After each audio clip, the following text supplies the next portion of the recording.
Curious George flies a kite. This is George. He lives in the house of the man with the yellow hat. George is a monkey, and all monkeys are curious, but no monkey is as curious as George. That is why his name is Curious George. "I have to go out now," said the man with the yellow hat. "Be a good little monkey till I come back. Have fun and play with your new ball, but not be too curious." And the man went out. It was a lot of fun for George to play with his new ball.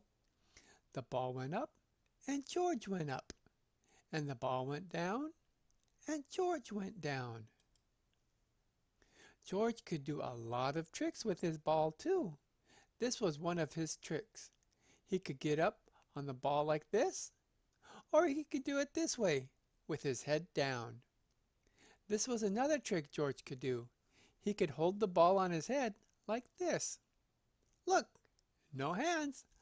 What a good trick. But where did the ball go? George ran after it. The ball had gone into another room. There was a big window in the room. George liked to look out of that window. He could see a lot from there. He let the ball go and looked out.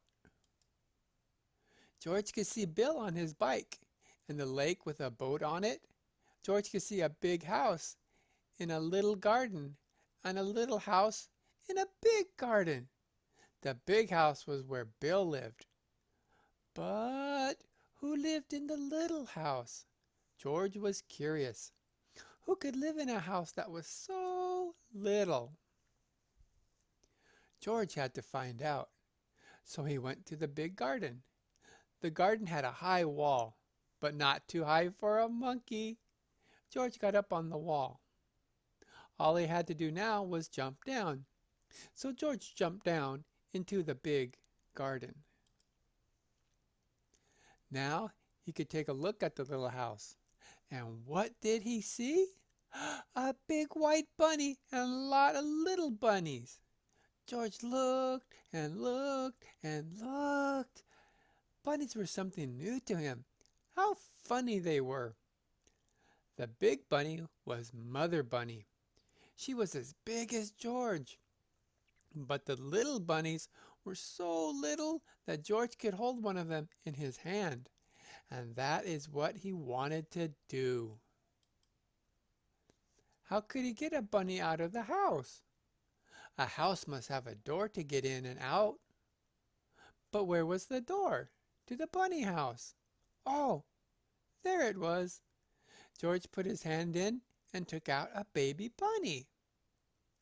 What fun it was to hold a baby bunny. And the bunny did not mind. It sat in his hand, one ear up and one ear down, and looked at George. And George looked back at it. Now he and the bunny could play in the garden. They could play a game. They could play Get the Bunny. George would let the bunny hop away, and then he would run after it and get it back. George put the bunny down. Then he looked away. 1, 2, run! The bunny was off like a shot. George did not look. Now he had to wait a little. 1, 2, 3, 4. He waited. Then George looked up. Where was the bunny? He could not see it. Where was it? Where had it gone? George looked for it here, and he looked for it there. He could not find it. Where was the bunny? It could not get out of the garden. It could not get up the wall the way George could. It could not fly away. It had to be here. But it was not. The bunny was gone, and all the fun was gone too. George sat down. He had been a bad little monkey. Why was he so curious? Why did he let the bunny go? Now he could not put it back in the bunny house where it could be with Mother Bunny. Mother Bunny! George looked up. Why, that was it! Mother Bunny could help him! George got up. He had to have some string. Maybe there was some in the garden. Yes, there was string, and a good one too. George took the string and went back to the bunny house. Mother Bunny was at the door. George let her out and put the string on her, and Mother Bunny knew what to do. Away she went with her head down and her ears up. All George could do was hold the string and run after her. And then Mother Bunny sat down. She saw something, and George saw it too. Something white that looked like a tail. Like the tail of a baby bunny! And that's what it was. But where was the rest of the bunny? It was down a hole. A bunny likes to dig a hole and then go down and live in it. But this bunny was too little to live in a hole. It should live in a bunny house. So George got a hold of the little white tail and pulled the baby bunny out. Then they all ran back to the bunny house. George did not have to put a string on the baby bunny. It ran after its mother all the way home. George took the string off Mother Bunny and helped them back into the house. Then Mother Bunny and all the little ones lay down to sleep. George looked at them. It was good to see the baby bunny back where it should be. And now George would go back to where he should be. When he came to the wall, he could see something funny in the back of it. George got up on the wall to find out what it was. He saw a long string on a long stick. A fat man had a long stick in his hand. What could the man do with a stick that long? George was curious. The fat man was on his way to the lake, and soon George was on his way to the lake too. The man took a hook out of his box, put it on a string, and then put something on the hook. Then the man let the string down in the water and waited. Now George knew the string on a stick was to fish with. When the man pulled the string out of the water, there was a big fish on the hook. George saw the man pull one fish after another out of the lake, till he had all the fish he wanted. What fun it must be to fish! George wanted to fish too. He had his string. All he needed was a stick, and he knew where to get that. George ran home as fast as he could. In the kitchen, he took the mop off the kitchen wall. The mop would make a good stick. Now George had the string and the stick. He was all set to fish. Or was he? Not yet. George had to have a hook, and on the hook something for the fish to eat. Fish would like cake, and George knew where to find some. But where could he get a hook? Why, there was a hook for the mop in the kitchen wall. It would have to come out. With the hook on the string, and the string on the stick, and the cake in the box in his hand, George went back to the lake. George sat down, put some cake on the hook, and let the line down in the water. Now he had to wait, just as the man had waited. George was curious. The fish were curious too. All kinds of fish came to look at the line. Big fish and little fish, fat fish and thin fish, red fish and yellow fish, and blue fish. One of them was near the hook. The cake was just what he wanted. George sat and waited. Then the line shook. There must be a fish on the hook. George pulled the line up. The cake was gone, but no fish was on the hook. Too bad. George put more cake on the hook. Maybe this time he would get a fish. But no, the fish just took the cake off the hook and went away. If George could not get the fish would not get the cake. George would eat it. He liked cake too. He would find another way to get a fish. George looked into the water. That big red one there with the long tail. It was so near. Maybe he could get it with his hands. George got down as low as he could and put out his hand. Splash! Into the lake he went. The water was so cold and wet, and George was cold and wet too. This was no fun at all. When he came out of the water, Bill was there with his kite. "My, you are wet," Bill said. "I saw you fall in, so I came to help you get out. Too bad you did not get a fish, but it is good the fish did not get you. Now I can show you how high I can fly my kite," Bill went on. Bill put his bike up near the tree, and they ran off.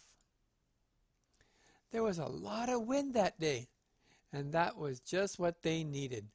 The wind took the kite up fast. George was too little to hold on in the wind. A kite that big could fly away with him, so Bill had to hold it. George saw the kite go up and up and up. What fun it was to fly a kite! They let the kite fly for a long time, till Bill said, "I will get the kite down now. I must go home, and you should too." But when Bill pulled the string in, the kite got onto the top of a high tree. Bill could not get it down. "Oh, my fine new kite! I cannot let go of it. I must have it back," Bill said. "But the tree is too high for me." But no tree was too high for George. He went up to the top in no time. Then, little by little, he got the string out of the tree. Down he came with the kite and gave it back to Bill. "Thank you, George. Thanks a lot," Bill said. "I am so happy to have a kite back. Now you may have a ride home on my bike. I will run back to the lake and get it. You wait here for me with the kite, but don't let it fly away." George looked at the kite. Then he took the string in his hand. He knew he could not fly the kite in this wind, but maybe he could let it go up just a little bit. George was curious. He let the string go a little, and then a little more, and then a little more, and then a little more. When Bill came back, there was no kite. There was no George. "George!" he called. "Where are you?" Then he looked up. There they were, way up in the sky. Bill had to get help fast. He would go to the man with the yellow hat. The man would know what to do. "George is not here," said the man with the yellow hat when Bill came. "Have you seen him?" "George and my kite are up in the sky near the lake," Bill shouted. "I came to—" But the man did not wait to hear any more. He ran to his car and jumped in. "I will get it back," he said. "I must get George back." All this time the wind took the kite up and George with it. It was fun to fly about in the sky. But when George looked down, the fun was gone. He was up so high that all the big houses looked as little as bunny houses. George did not like it a bit. He wanted to get down. But how? Not even a monkey can jump from the sky. George was scared. What if he never got back? Maybe he would fly on and on and on. Oh, he would never be so curious again. If just this one time he could find a way to get home.